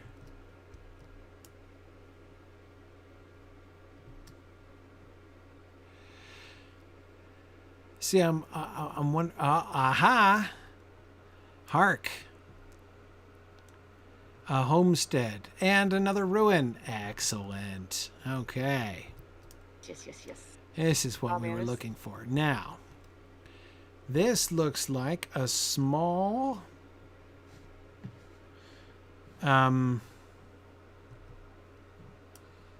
What is it? Is this a house? It's a big window for a house, but it's a small footprint for anything else. Unless this was a pillar. Maybe this is a pillar here and not a corner. At first I thought that this rectangle here was the building, right? But I think maybe not. I think this is a corner and that this was just a big pillar inside a larger hall, right? Oh. Wow, it would have had to have been pretty big to need a pillar this big to support it. Well, it is a very big pillar, admittedly. Maybe it's less of a pillar, more of a internal partition of some sort, right? That, Oven? yeah, I don't know. Not, yeah, From the distance, it looked like this was the remains of a brick oven, like the house. yeah, I totally thought this was like, yeah, a fireplace and an old, like, burned out farmstead or something. But yeah, Or one but- of those natural rock things that people call like the devil's chair or something. right. No, but the window slot, which is a bit broken off, does suggest this was a wall, and it looks of exactly the same stone and style as the stuff around Limlock, as does the stuff up Big here fire. on top of the hill.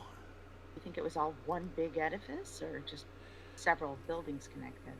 Well, I mean, it's hard to say. Down in the bottom, we don't see much. It looks like there might have been something a little bit more isolated down there. I can't imagine it was contiguous with this. Well, the land is so uneven. Right. Sorry, I keep messing Another up. arch. Yeah. We got another arch which looks exactly the same as the arches around Limlock. So we have another hill, right? Another hill here, and there's the Limlock Hill right over there, isn't it? I can't really see the town on the hill. I didn't make it up. Not really. Or is it on that further hill over there? But anyway, it kind of reminds me of, like when we'd see random Rudauran ruins spread around like the troll shaws or something. Yeah, with the pine trees. Yep. Nice waterfall over there, by the way. However, on any of these. So I think that's clearly the edge of our terrain here. Our navigable terrain. And this is south. I'm looking south, right? Yeah, that's the Vale of the... We'll see the, Bjorninghus is down that way, right? Is that like a war band or something? Oh, it's a pack leader and a little pack. Yeah, That's it's cute. more Ben. We should stay clear. That's cute, and he's coming our way. So Yeah, no, yep. Run away, run away. yeah, we can kind of run away here. I wanted to look south anyway, so that's Yes, this totally works out according to plan. absolutely according to plan. And I wanted to see from this vantage if we can see any other walls or ruins out this way. Can actually see the Bjorninghus from here. They're well hidden, I'm sure. Yeah, well, that doesn't help. Okay, no, it's helping less and less. Okay. All right. I don't remember Really that weird lake. to encounter buildings that don't have anyone's personal stamp on. Right. And Gotta where, so, say. yeah. Yeah, the lack of marks on those ruins is very interesting. Well, let's continue up in here and see if we find anything else up into the hills. I'm still finding all these stumps. I guess we're supposed to understand that it's the orcs hewing down trees. Is it just wanton hewing? Just orc work? Destruction. Aha! Yet another one. Yet another one. Okay, so see, these don't seem to be settlements. The arches are too grand. The buildings, look, it's Yeah. got another one of those big square things right in the middle of it. Yeah, It's just like the definitely one gotta down in the other valley. Gotta be big enough to put like an army or a parade through or a giant cart. Yeah, yeah, these were grand halls. So what do we think? Grand halls of the Eotheod or grand halls of, is this like an out, like an offshoot of Rovanian over here? I'm still a little reluctant to say Rovanian because, I mean, it would make a certain degree of sense. But, Like we're on any sort of thoroughfare or pathway to any. right. I mean, it's really far afield for Rovanian because Rovanian was primarily on the other side of the forest, as I say. And I mentioned last time that I am going to be keenly interested in any evidence of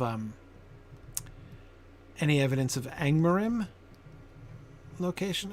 Okay, no, these are just this is just lichen on these stones.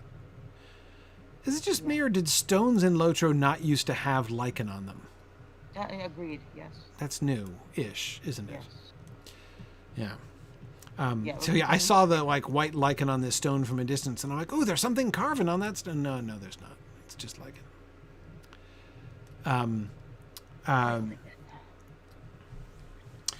Yeah. So, Tomas, I would assume that Eotheod would be capable of building in stone. I don't think that they were a primitive people necessarily. I mean, yeah. I don't know that they necessarily would. It would be interesting if they did.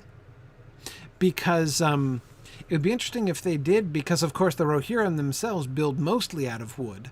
And so there would be a sense of a step back. But of course, what could be more, Tolkien than that, right?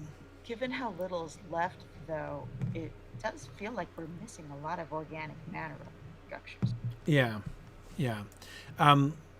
Hologro is mentioning there's a cave system around here. Yeah, we've got to be pretty close to the edge here. I don't think we could go very much further north than here. Or, sorry, east from here. We could go further north. Where are there caves? Cave system to the south? Oh, I didn't think we could go too much further south either. Oh, there's that warg pack leader who's just minding his own business. Oh, looks like his business is about to become right our business. Yeah, I know. Yeah. You're going to turn and walk away? I feel like I got to stare him down. If I break eye contact, will he, will he attack or... Oh, okay, there we go. We stared him down effectively. You've decided you're not worth it. Apparently, yeah. No flesh worth a peck, I guess. Well done, sir. So, is this a cavey area? Down here? Yeah, it's very Mirkwoody cavey, isn't it? It is getting a little Mirkwoody down here. I love the play of the shadows and the light through the tree. Oh dear. It suddenly got extremely murky. Yeah, a bit Where- spiderish. Where are we now? On the edges of the forest? Sort of gully, I don't know. Wait, there's seriously a cave down here? I have no idea where I'm going, by the way. Again, I'm just exploring, Yeah, aka wandering almost aimlessly, discovering things. Under the hill with the ruin? Oh, okay. Does anybody know where the cave system is? And if so, could they, like, lead us there? That would be an interesting place to finish our explorations tonight. Indeed. Okay, there's another... Hologro's with us in the party. He can lead us. Is it? Okay, Okay. Hologro. He's on an alt though. Okay. Okay, what are Which you going alt? by right now? So I can tag you. Which alt is Hologro on here? Jump up and down if you're Hologro. Do we... Okay. Oh, there we are. All right. All Follow right. the bouncing minstrel. Yep, All yep. right. Oh, let me put a little decorative element on you. There we go. Okay. Lead All away. right. Anyway, let's find the caves. I'm keen to see Bottomless. caves. Finish. Let's see who lives around here. Or lived. Perhaps more recently than those who made the ruins. Okay, under the hill with the ruins on top. One we were just on. Maybe.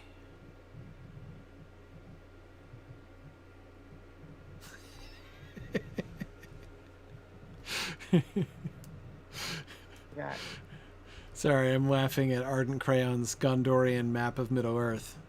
With a bunch of places that says Gondor and then not Gondor, anti-Gondor. wishes it was Gondor. Yes.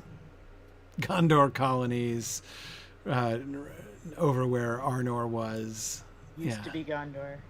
Used to be Gondor. Wishes it were still Gondor. Gondor rules!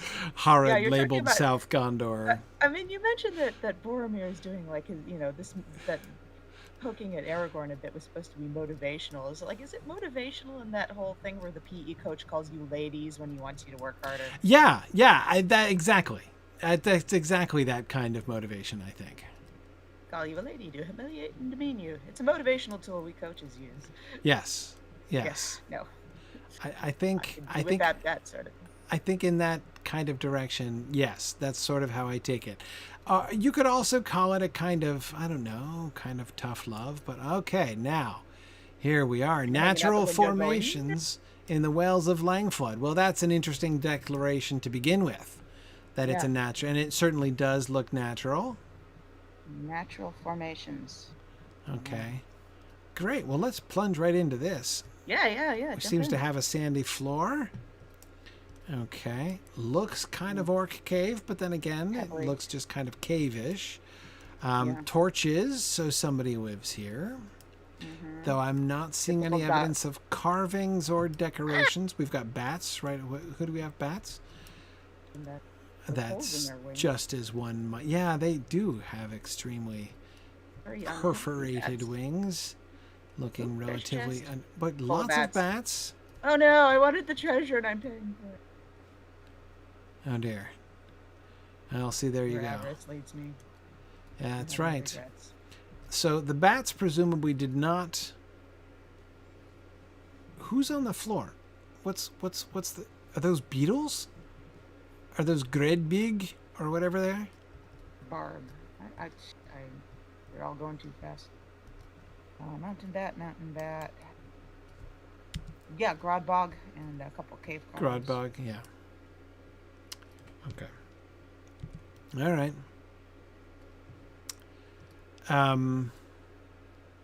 Very nice. Okay, so just bugs and but something makes, well, not paths. Something makes torches.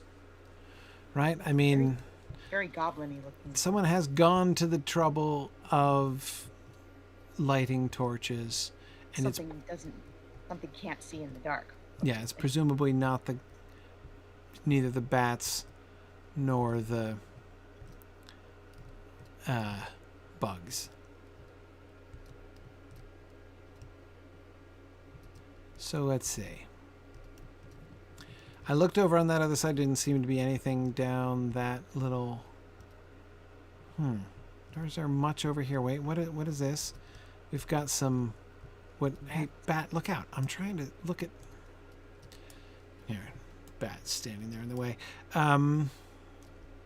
Spears. Oh, spears. Yeah. Yeah, these are spears tied together. Yeah. Or goblinish by the second. Well, they don't look like very goblinish spears. They have tassels on them. Aren't these tasseled spears? Right, they don't have stone points. They got metal points. Broad-bladed metal points, too. And they're big. Yeah. That's it? There's nobody else home? Bats, bugs, spears, and torches? Oh my. Huh. How puzzling. No, there's a side chamber over here. It's just like the Cheshire one. Yeah, I think that's the one that we peeked down, though. I don't think there was anything over here. No, the one we peeked down was over here. This is more of the same. Yeah. Yeah, not even the spears. How Or treasure. puzzling. Yeah, and the treasure I don't put too much stock in as far as its archaeological significance is concerned.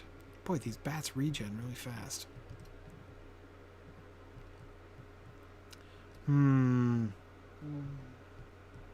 Well, it gave me a piece of Minas Ithil sealed wax, and that was about it.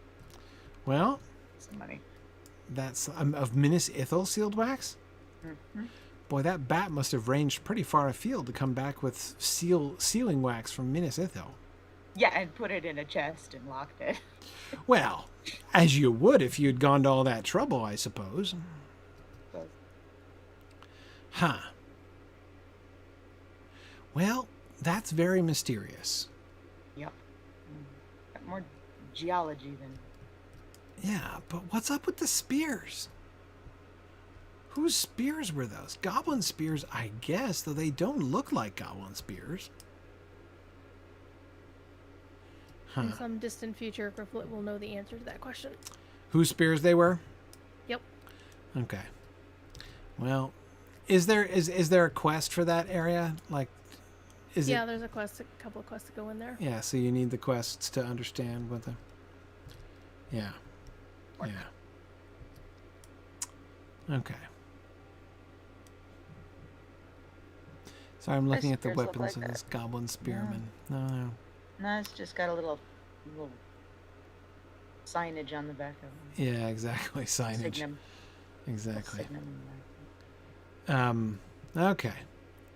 Well, that's too bad that there isn't more to be discovered from just looking. All right, where are we? Okay. Yeah, so we're wanting to head back vaguely in this direction to get back to. So as of now, I'm still going with the theory that those stone ruins are made by the ancestors of the Eotheod when they were still in their immediate, we've just recently seceded from Rovanian days. Yeah. And before they settled down to become the Rohirrim, because remember, you would expect their technology, to have gone downhill, not up. Yeah, as is the way of Middle Earth currently. Exactly. So I would be feeling even more confident if I could find some kind of evidence, that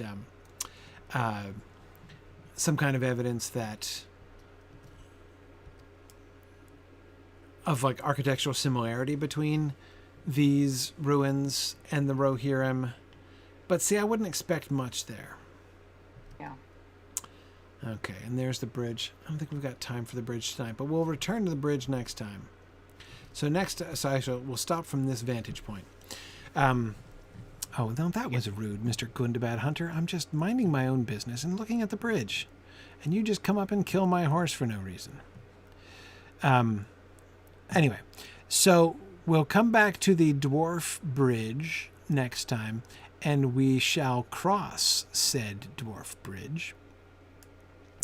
And then we will explore up beyond the dwarf bridge and see what we see on the Misty Mountains side of the river. I see there are 2 bridges here. And what I purpose to do, if we can do it, is to go over the bridge, up along this river and see what we find, which gets a map label, so I'm encouraged to think that we might find something. And then to come back down and cross back over on this other bridge. Because there seems to be a second bridge, which we could then cross over and explore up into the flood fells up here, before we get up to this other town, which is apparently called Stabled Horse. No, it's called Thokfist, I guess. So, we'll head up. We'll get, and then from there, we shall explore in several directions, including Fromsburg, which, of course, I've been looking forward to for some time. All right. So that was some intrepid exploration here this evening. And we will continue our wild exploration across the river next time after looking at the dwarf bridge, which I agree, JJ, maybe we shouldn't be so rash as to jump to the conclusion that it's a dwarf bridge. We do need to make sure that we gather sufficient evidence to conclude that this bridge really has anything at all to do with dwarves. So, but we'll see if we can't uncover some perhaps next time. Yeah. All right. All right. Good night, everyone. Thanks, everybody. Good night, and see you guys next week. I will be back next week. I'll be away the week after, but I'll be back next week. So, Bye, guys. awesome. Thanks, everybody. Good night now.